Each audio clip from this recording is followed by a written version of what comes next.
Hey guys, welcome back to Embrace by Life. I'm your host Lisa, sharing with you our early retirement journey for myself, my husband Frank, and our dog Buddy. So today I'm going to talk to you a little bit about scouting out Spain before you early retire and decide to move to Spain. So we spent a good 2 or 3 years scouting out different places and areas in Spain.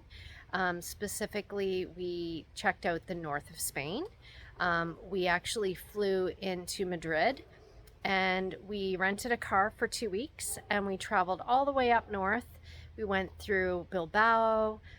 We also went to Santiago de Compostela, and we traveled all around the north of Spain and then came back to Madrid on that trip.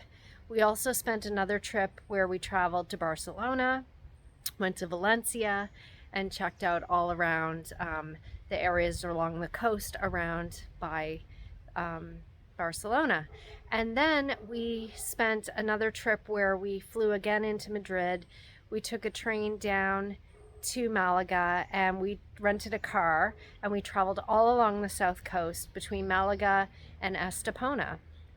And we really love Malaga and enjoyed it so much. And we certainly love Estepona, but it's a little bit too far out from Malaga for us. When we were looking at places to live, we really wanted to find a place that was close to an airport. So Malaga for us was ideal, and also a place where they had decent taxes.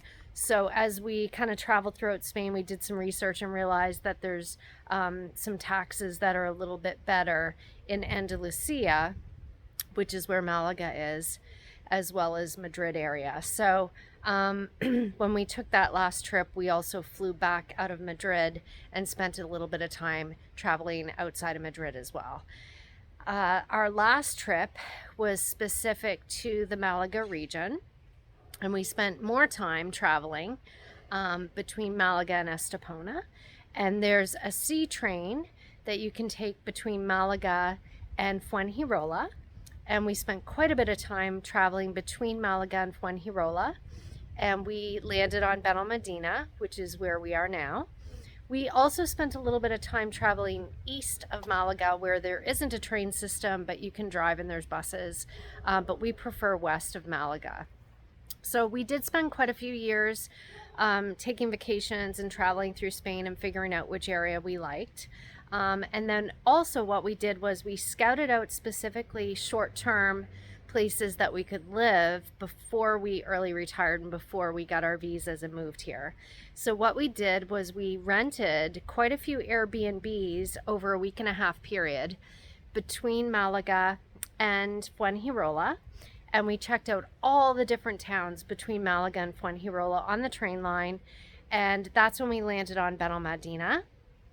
And from there, we actually on the ground found our real estate agent who helped us find a short-term rental.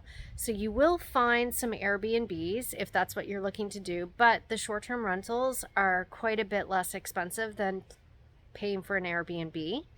So we were fortunate enough to find this real estate agent, and he helped us scout out and find some short-term rentals while we're looking for a place to buy.